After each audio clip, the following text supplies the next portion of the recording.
A fidelidade de Deus é para nós um grande desafio. E nós vamos ler a primeira carta do apóstolo João, no capítulo 1, os versos de 5 a 10. Eu vou ler um verso e vocês lerão junto comigo o verso seguinte, e assim alternadamente faremos essa leitura. A palavra de Deus diz assim: esta é a mensagem que dele ouvimos e transmitimos a vocês. Deus é luz, e nele não há treva alguma. Todos. Se com ele, comunhão com ele, mas andamos nas trevas, mentimos e não praticamos a verdade.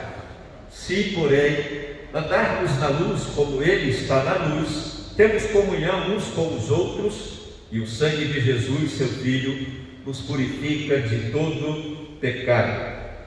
Se afirmamos que estamos sem pecado, enganamos a nós mesmos e a verdade não está em nós. Se confessarmos os nossos pecados, ele é fiel e justo para perdoar os nossos pecados e nos purificar de toda a injustiça. Se afirmamos que não temos cometido pecado, fazemos de Deus um mentiroso e a sua palavra não está em nós. Amém. Pode sentar, querido, mas mantenha a sua Bíblia, né? E se você não tem habilidade para virar as páginas e acompanhar os textos bíblicos que serão indicados, pegue uma caneta, um papel ou seu bloco de notas aí no seu celular, no seu smartphone, para você poder acompanhar. A fidelidade de Deus é para nós um grande desafio. Fiel é a pessoa que dá mostras de lealdade, que não contraria a confiança depositada em si e que é devotado em cumprir seus compromissos. Nesse sentido, a fidelidade é a característica da pessoa que é fiel, que demonstra zelo no trato dos compromissos e nos relacionamentos, demonstrando respeito e lealdade a Deus, a si mesmo e ao próximo. A Bíblia nos diz que Deus é fiel. Deuteronômio, capítulo 7, verso 9. 1 aos Coríntios, capítulo 1, 9. 1 aos Coríntios 10, 13, 2 aos Tessalonicenses 3, 3, 1 de João 1, 9. E que Jesus Cristo, que é Deus, permanece fiel quando nós o negamos ou agimos com infidelidade para com Ele, 2 Timóteo 2, 12 e 13. Em todos esses versos, de uma forma ou de outra, a afirmação é categórica: Deus é fiel ou fiel é Deus.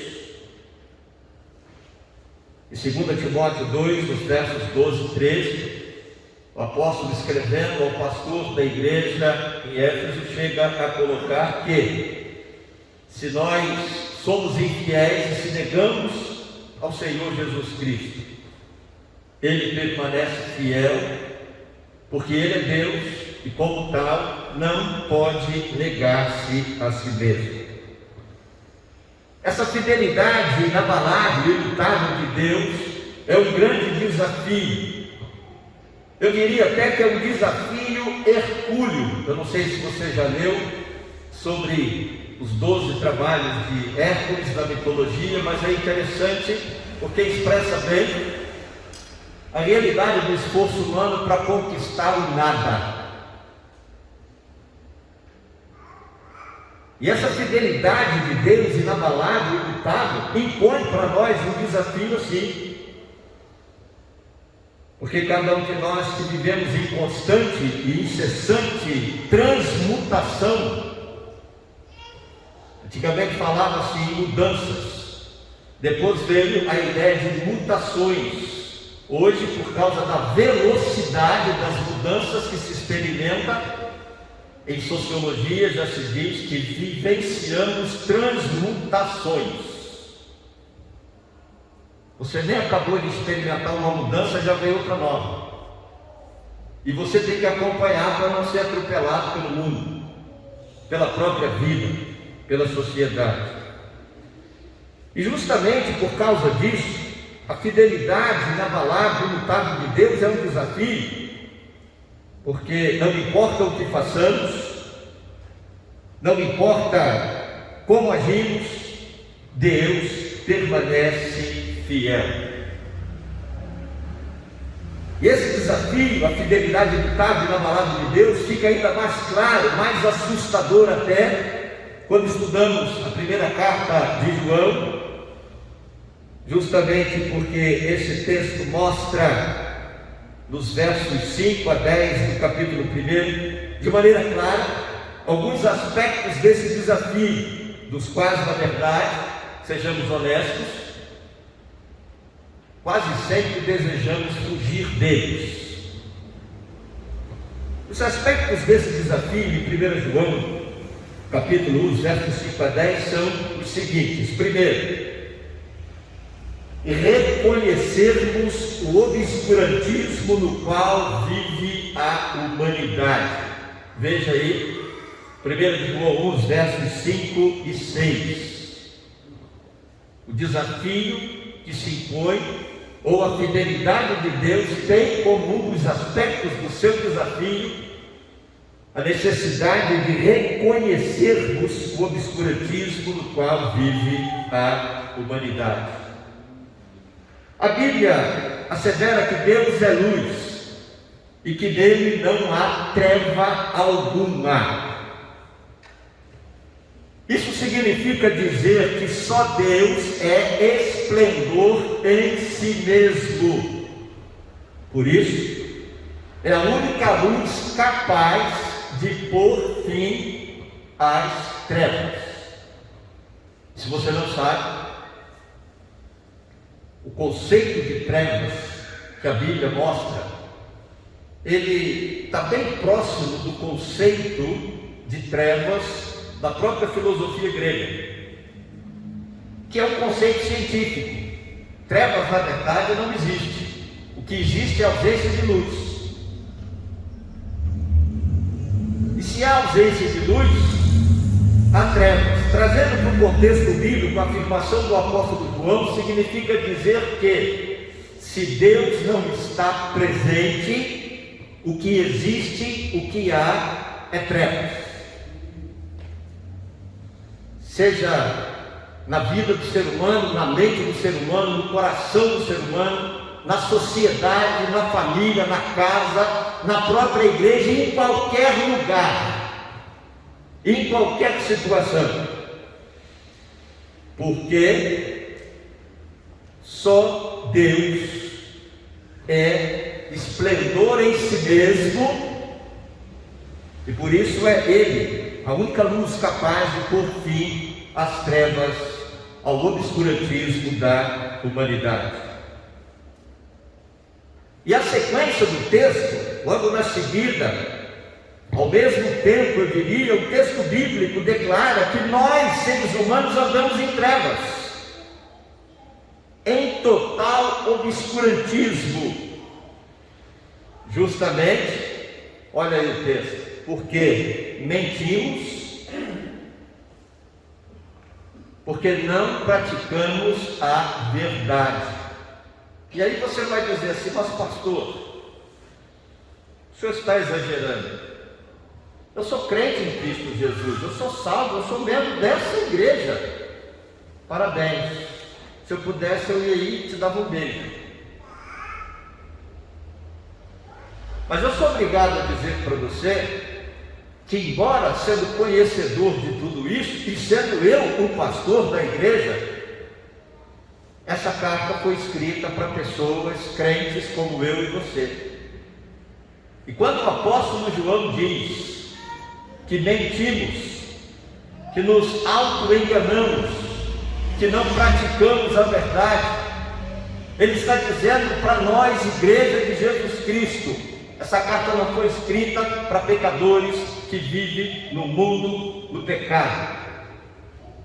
E nós não podemos deixar de ter em mente o fato de que, embora cristãos evangélicos salvos em Cristo Jesus, vivemos no mundo, vivemos numa sociedade que está presa, enclausurada num obscurantismo atroz, destruidor, numa escuridão, numa treva que somente a presença de Deus pode nos libertar dela. O que a Bíblia diz de forma bem clara e inequívoca é que a humanidade, longe de Deus, vive em trevas, ou seja, em destrutiva ignorância. Isaías capítulo 9, verso 2, Mateus 6, 23, e na miséria e adversidade, Jó 18, 6, Salmo 107, 10, Isaías 8, 22, Ezequiel 30, 18, sujeita por isso ao juízo divino, Isaías 13, 9 e 10, Mateus 24, 29, e condenada à morte, Jó 10, 21 e 17, 13, Mateus 27, 45, Lucas 23, 44, João 3, 19 e 20, por causa deste obscurantismo provocado pelo pecado e pela pecaminosidade. Se você olhar todos esses textos citados neste slide, eles apresentam todas as definições de trevas na Bíblia. Quando você vai pesquisar sobre trevas na Bíblia, vai dizer que é ignorância, vai dizer que é miséria, que é adversidade, vai dizer que é juízo divino, vai dizer que é morte, e morte espiritual eterna, vai dizer que é pecado. Porém, nos deparamos, apesar desta triste e dantesca condição, e dantesca aqui no sentido do livro, do texto Inferno de Dante, Deus permanece fiel e nos ama em Cristo Jesus. Que desafio! Que desafio! Vivemos em total obscurantismo, não praticamos a verdade, mentimos, praticamos o pecado, estamos debaixo da ira de Deus, condenados à morte no inferno, num estado de miséria, de adversidade tal, que o próprio ser humano se autodestrói. E apesar de tudo isso, a Bíblia diz: Deus é fiel, Deus ama você. Que desafio! O segundo aspecto desse desafio que a fidelidade de Deus nos impõe é a necessidade de admitirmos a realidade do pecado, da nossa pecaminosidade. Admitirmos a realidade do pecado e da nossa pecaminosidade.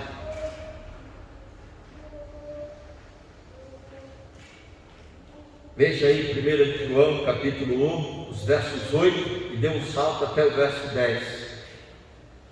E aí me permita abrir um parênteses e dizer uma coisa que me incomoda bastante, principalmente nesses últimos tempos.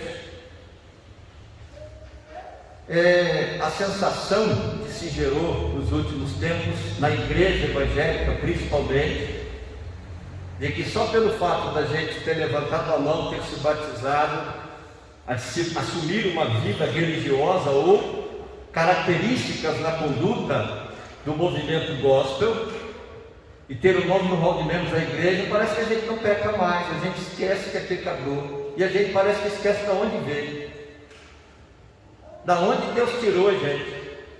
Estamos igual aquele povo lá com Jesus, querendo apedrejar a mulher adúltera. Eu ouvi uma aula de um filósofo, Luiz Felipe Pondé, no programa da TV Cultura, Linhas Cruzadas, até por indicação do irmão Felipe Castro, esposo da irmã Letícia, e ele fala uma coisa interessante, que nem Jesus quis jogar uma pedra na mulher, e ele podia jogar, porque a Bíblia diz que ele não cometeu pecado, mas ele era ser humano como eu e você, e a Bíblia diz que ele era suscetível ao pecado como eu e você, porque a Bíblia diz que em tudo ele foi tentado, e a Bíblia mostra claramente a tentação de Satanás no deserto logo depois do batismo dele. E a Bíblia mostra também para a gente que ele só não pecou porque ele conhecia a palavra de Deus. E todas as respostas que ele deu a Satanás, e todas as respostas que ele deu aos mestres da lei, aos escribas, aos fariseus, aos seus questionadores, aos seus acusadores, eram baseadas na palavra de Deus. E aí cumpre-se e prova-se o fato da profecia do Salmo 119. Escondi a tua palavra no meu coração para eu não pecar contra ti. Se faltar, como disse Jesus, um tio ou um jota da palavra de Deus, da lei de Deus, na mente e no coração, nós pecamos contra toda a lei. Mas aí admitir que somos pecadores, admitir a nossa pecaminosidade, ou seja, a nossa vontade de pecar, a nossa predisposição inata para pecar, o desejo de pecar. E não diga para mim que isso não existe, porque a Bíblia diz que temos que tomar cuidado com a concupiscência da carne, ou seja, com o desejo que a nossa carne tem de pecar. Mas calma, não estou sendo repetitivo, mas é que a Bíblia repete a ideia, o argumento dos versos 8 e 10 daquilo que já foi dito. Vivemos no obscurantismo, não praticamos a verdade, mentimos. Se há que cobrar de alguém que repete o conceito, é do próprio Espírito Santo, que inspirou o apóstolo João. E o texto fala do pecado, que é uma falha grave de julgamento moral, que influencia e distorce o discernimento espiritual, e que pelo obscurantismo em que vivemos e pela nossa infidelidade, nos distancia de Deus, o Deus fiel. A Bíblia Sagrada assevera que a pecaminosidade, que é a predisposição inata e o desejo incontrolável de pecar, que existe em cada um de nós, assim como o ato de pecar, a prática do pecado, motivada por um afastamento voluntário de Deus, da justiça, do dever e da lei, nos distancia de Deus e de nós mesmos e do próximo, gerando estado mal com o e mal com ele.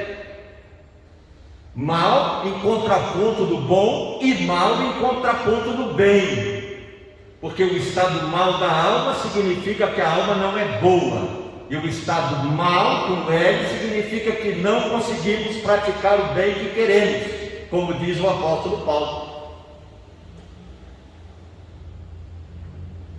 Isso é prejudicial, é condenável para o ser humano, e aí estão os textos. Já em Gênesis 3, os versos de 8 a 11, ouvindo a voz do Senhor, o homem se escondeu. E aí Deus chamou: Adão, onde estás? Ouvi a tua voz, mas como eu estava nu, eu me escondi. Aí Deus diz assim: mas quem mostrou para você que você estava pelado? Isso nunca foi problema para nós. Nesses tantos quantos anos, que podem ser até milhões, a ciência ainda não chegou à conta certa, né? A gente sempre conversou aqui, eu e você, E você peladão aí na minha frente, isso nunca foi problema, e agora você está com vergonha de estar pelado, porque você desobedeceu, você comeu da árvore que eu disse para não comer, você pecou. Aí tá, mas ó, a mulher que o senhor me deu, falou que era bênção na minha vida, mas ela me enganou. Aí a mulher disse, eu não, foi a serpente, o senhor que colocou a serpente aqui no jardim. Só faltou a serpente dizer assim, a culpa é tua, que o jardim é teu, os bichos criados tudo é teu também, até a árvore é tua. E infelizmente essa é muitas vezes a nossa reação diante do pecado. Veja Salmo 32, os 3 e 4. Enquanto guardei silêncio, o que aconteceu com a minha alma em relação ao pecado que eu havia cometido? Veja o Salmo 51, os versos 10 a 12. Não retires de mim o teu Espírito Santo, devolva-me a alegria da tua salvação. Quem está com este sentimento está de alguma maneira bem? Não, com certeza não. Veja Isaías 59, 2.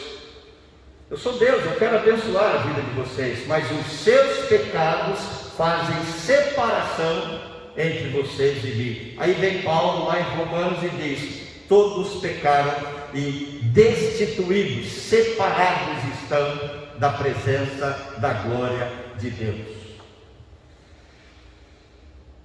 Veja João 8, 7, João 8, 34, Atos 8, 23, Tito 3, 11, Hebreus 3, 13.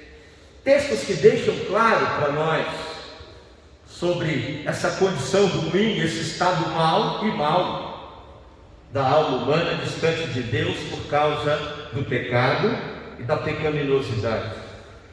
Esse estado mal e essa condição de mal, que no dizer bíblico é auto-engano, é viver na mentira, em descaminhos e desvios autodestrutivos.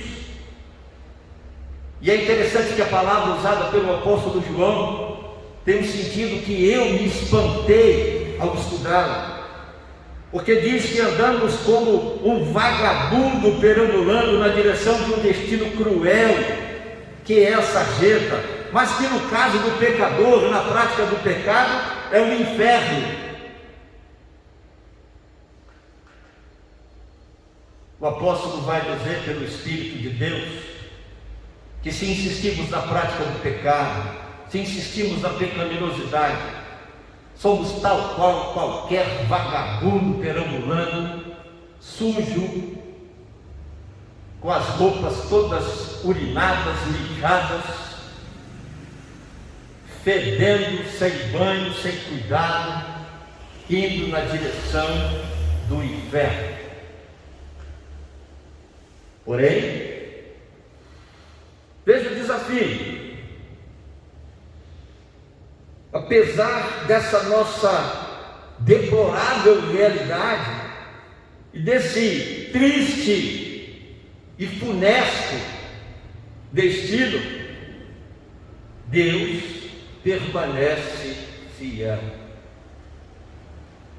Deus permanece fiel. Você está perdido no pecado.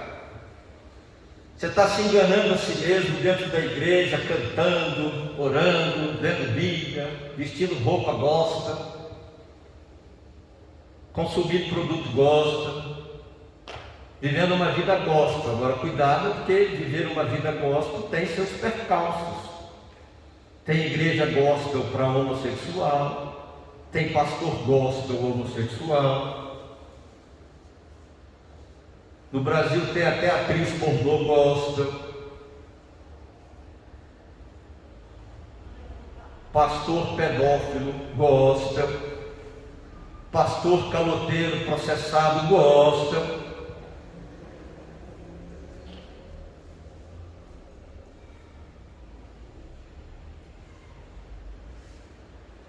No mundo gospel tem tudo que não presta. E o grande problema, me perdoe a sinceridade, é que a igreja evangélica hoje tem muito mais gente gospel do que gente salva.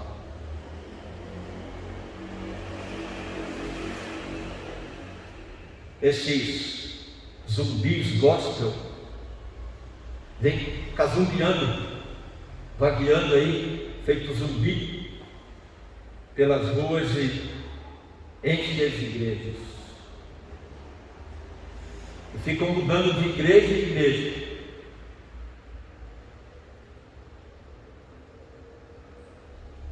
Atrás do melhor produto gospel. Mas apesar de tudo isso, olha o desafio.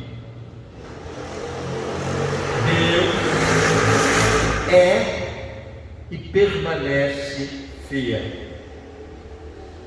O terceiro e último aspecto desse desafio descomunal, que é a fidelidade de Deus, é reconhecermos a necessidade de confessar os nossos pecados. Veja aí os versos 9 e depois volta para o 7. A necessidade de reconhecermos e de confessar os nossos pecados. Reconhecer até não é tão difícil. Difícil é admitir e confessar.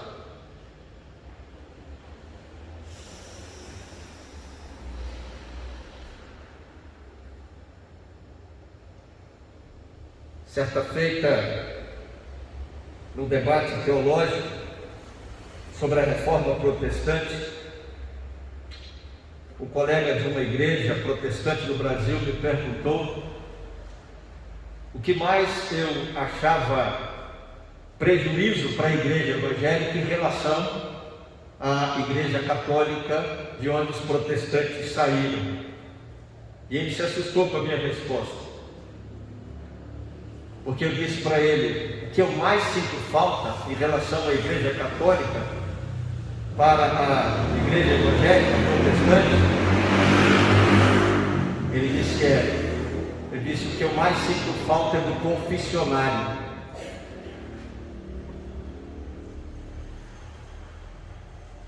Eu penso que a igreja não deveria ter aberto mão do confessionário. Acho que as pessoas deveriam, até hoje, comparecer no confessionário, abrir o coração, rasgar a alma e falar: pequei, eu adulterei, eu menti, eu roubei, eu dei calote, eu fiz fofoca, eu arrumei intriga,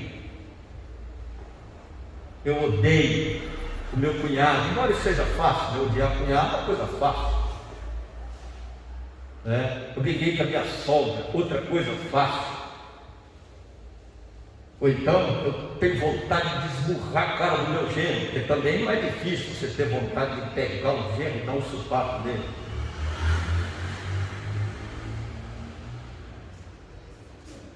E quem é casado, quem tem filha casada, quem tem filho casado aqui, sabe que eu não estou mentindo e nem exagerando. É que nós queremos, como Aristo, viver no mundo de faz de conta.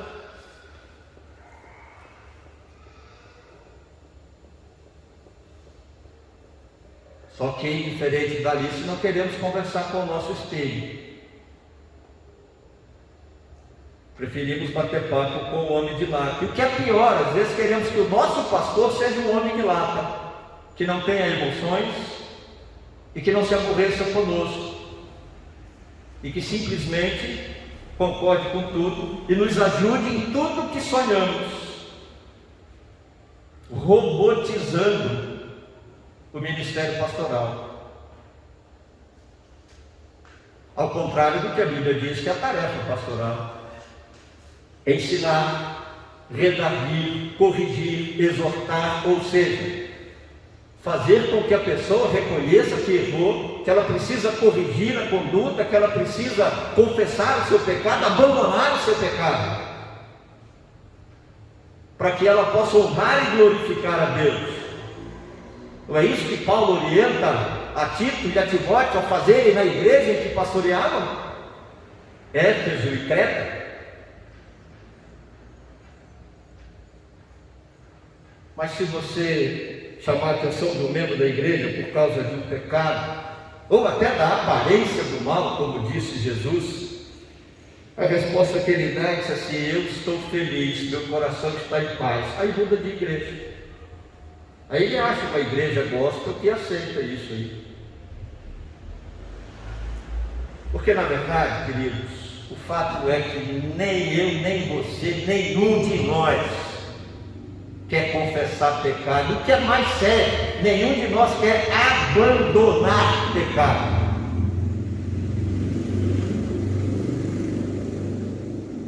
Porque a Bíblia não mente, a Bíblia diz que o pecado dá para a gente um poder imenso, a gente se sente como um Deus e dá um prazer diabólico. Por isso é difícil confessar, renunciar e abandonar o pecado. Mas é um desafio. E como vimos anteriormente, o pecado é uma falha grave e autodestrutiva de julgamento moral, de caráter, que influencia e distorce o nosso discernimento espiritual, nos encarcerando em total obscurantismo espiritual, existencial, emocional, relacional, e nos tornando pessoas infiéis, afastadas de Deus, condenadas por isso ao inferno. Porém, a Bíblia diz em Salmo 32, 5, Salmo 51, 3 a 6, e em 1 João 1, 9,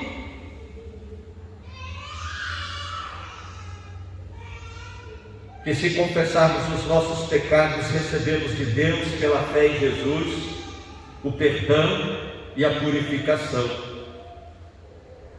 Confessar é admitir que somos pecadores e que gostamos de pecar. Esse é o conceito de confessar pecado aqui na primeira carta de João. É admitir: eu sou pecador e eu gosto de pecar. No dizer de René Padilha, teólogo da América Central, ele diz que nós pecamos e somos pecadeiros. Sabe aquela ideia, fazendo um paralelo do peladeiro, aquele que todo sábado tem que jogar o futebol dele, não consegue ficar sem aquilo. Ele disse: é assim que nós andamos pelo mundo. Confessar é falar para Deus, homologando a palavra de Deus, concordando, confirmando a palavra de Deus, que assevera, e eu uso a palavra asseverar, porque ela tem um sentido no dicionário de uma afirmação categórica, verdadeira, que não pode ser questionada, que não pode ser alterada, porque o que é dito é verdadeiro, porque é Deus que diz. E a palavra de Deus diz que nós somos pecadores e que sentimos prazer na conduta pecaminosa, na prática do pecado. Isso aí, Isaías 59:2 outra vez, e agora Romanos 3:23. Porém, sabemos que confissão exige arrependimento de que se é arrependimento e reconhecimento de que se é pecador. Arrependimento é uma mudança de mentalidade. A palavra arrependimento envolve que não é apenas um negócio, um constrangimento. É um processo mental, psicológico, que gera o sentimento de que precisamos nos livrar disso.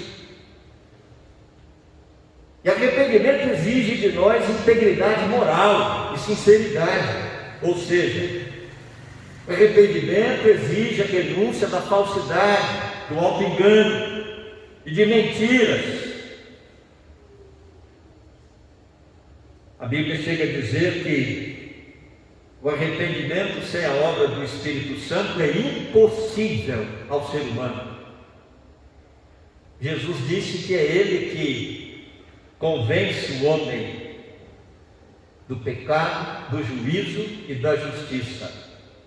Sem a obra do Espírito, que há é remorso, pesar, mas não é arrependimento.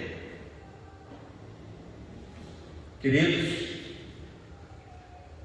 Bíblia também nos diz que a fé em Jesus Cristo, associada, agregada, vinculada ao arrependimento, é a condição essencial para que o pecador receba perdão de pecados, a salvação e a purificação, a santificação no sangue de Jesus Cristo.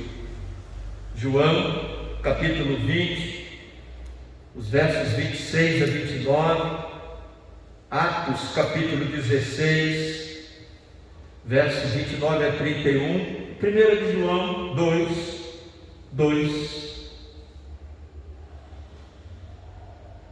Jesus é a propiciação pelos nossos pecados, e não somente pelos nossos pecados, mas também pelos pecados de todo mundo. E aí, se você voltar o texto lá no verso 9, ele diz que se nós confessarmos os nossos pecados, Ele é fiel e justo para perdoar os nossos pecados e nos purificar de toda a injustiça. O que 1 de João 1,7 que diz: se porém andarmos na luz, como Ele na luz está, temos comunhão uns com os outros, e o sangue de Jesus, seu Filho, nos purifica de todo pecado. É que Jesus Cristo, por seu sangue derramado na cruz, é o único que tem poder para perdoar os nossos pecados e nos purificar, promovendo limpeza profunda na alma, na mente, no espírito, na pessoa arrependida por inteiro, nos libertando dos desvios de caráter, da conduta moral reprovável e das distorções na espiritualidade e na religiosidade que praticamos. Tem muita gente na igreja que é espiritualista, esotérico, mas não é espiritual.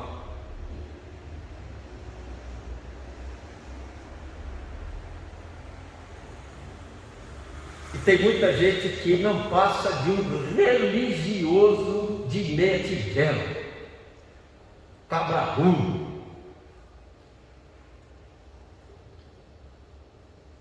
E aí me permita sair do púlpito como pastor e falar como sociólogo e professor de sociologia. Pior tipo de gente que tem na face da terra, essa cambada de religioso. Desde que o mundo é mundo, esse povo não presta.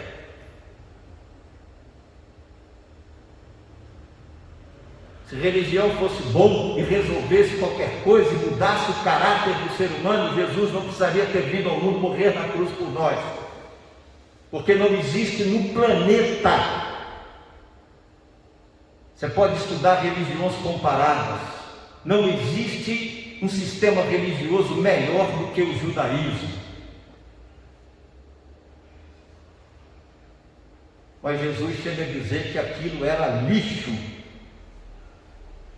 porque era religião demais e pouco conhecimento de Deus, religião sobrando nenhum conhecimento do poder de Deus,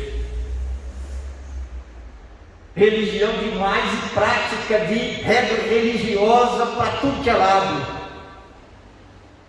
mas nenhum conhecimento da palavra de Deus, nenhuma compaixão no coração, nenhum temor a Deus. Religião não salva. Religião não apaga pecados. Religião não muda caráter. Só o sangue de Jesus Cristo nos purifica da injustiça e de todo o pecado. Aleluia. Só Deus tem o poder de transformar o caráter e pegar o pior dos pecadores, o pior dos ladrões, assassinos, bandidos, criminosos e fazer dele servo de Deus em Cristo. Pegar um assassino como o apóstolo Paulo e transformá-lo num servo fiel, humilde, submisso à vontade soberana de Deus e pregador do Evangelho de Jesus Cristo. Que desafio!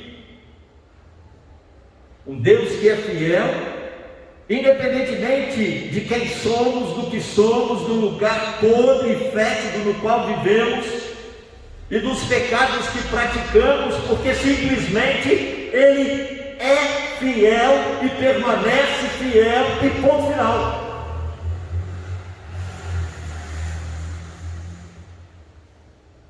Que desafio! O caráter de Deus, a fidelidade de Deus, não se alteram por causa do nosso mau caratismo e nem por causa dos nossos pecados. E aí, eu digo mais uma vez, aleluia, glória a Deus. Deus é fiel. Você pode repetir comigo? Deus é fiel. Deus quer nos perdoar e salvar em Jesus Cristo porque Ele é fiel. É fidedigno no dever de ser fiel a si mesmo. Fidelidade é atributo, é traço do caráter, da natureza de Deus. Ser fiel é próprio da essência do ser de Deus. E porque Ele é fiel, Ele quer nos salvar. Deus deseja nos salvar também porque Ele é justo. E Ele quer nos salvar em Jesus Cristo. E Ele mostra isso em Cristo. Mostra que é justo em todas as suas ações. Deus é justo e reto, e só Ele é o promotor da justiça, que é pela fé, Filipenses 3:9, realizada na morte de Jesus, Romanos 1:17, Romanos 3:21 a 24, 2 Coríntios 5:21, e isso para nos perdoar e salvar e nos purificar de todo o pecado que cometemos, para nos libertar do obscurantismo, para fazer a gente entender que a experiência da salvação não faz a gente melhor do que ninguém. A diferença é que somos salvos pela graça de Deus em Cristo Jesus. Mas fora isso, somos pecadores como qualquer pessoa, como qualquer mortal.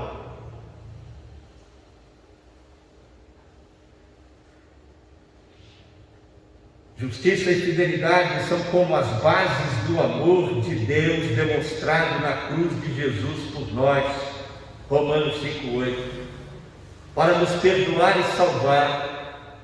Se nos arrependemos do pecado e cremos em Jesus Cristo como o único e suficiente Salvador e Senhor da nossa vida, se por fé decidimos abandonar a prática do pecado e viver para esse Deus fiel, que não muda, que não se altera, nem se o negamos ou se somos infiéis, porque Ele permanece fiel e não pode negar a si mesmo.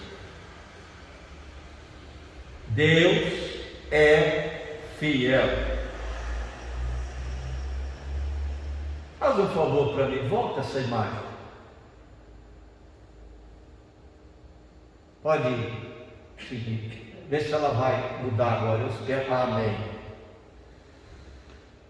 Eu não sei se você entendeu o que eu quis dizer com essas imagens se sobrepondo. Acredito que alguns tenham tido uma percepção, mas deixa eu dizer uma coisa, volta lá. Vai em frente. A fidelidade de Deus não é a bancada do supermercado gospel e nem da livraria gospel, não. A fidelidade de Deus é cruz, é sangue derramado.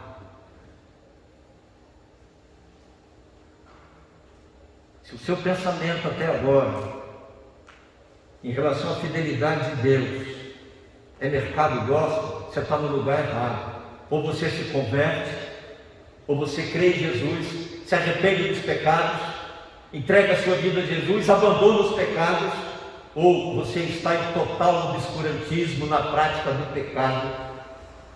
E se você morrer nessa condição, você vai para o inferno.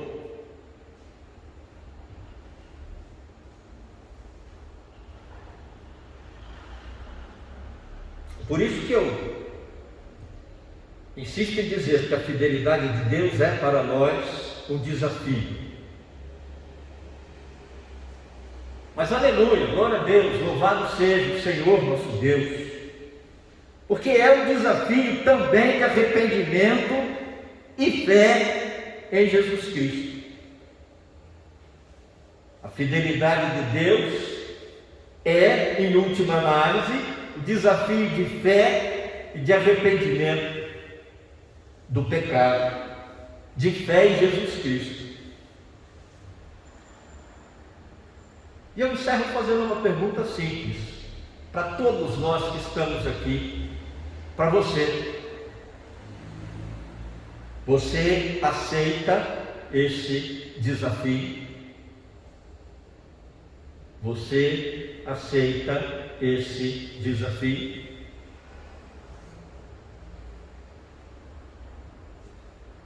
Ninguém pode aceitar por você. Esse desafio é seu, é meu, é pessoal, particular. Pense e decida, porque ser fiel é a essência do ser de Deus. A salvação está aí, oferecida. Mas você aceita esse desafio?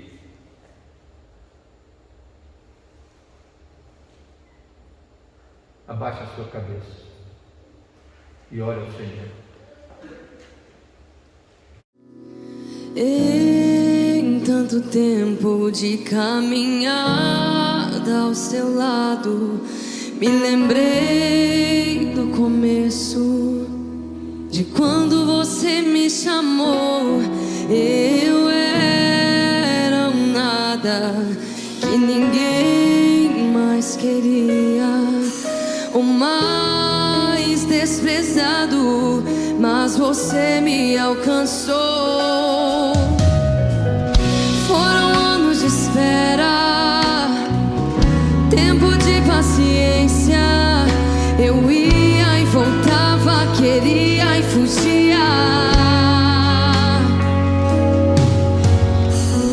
Eu amava e odiava, abraçava e corria, mas você foi fiel, fiel. Tantos votos eu fazia e depois desistia, tantas juras de amor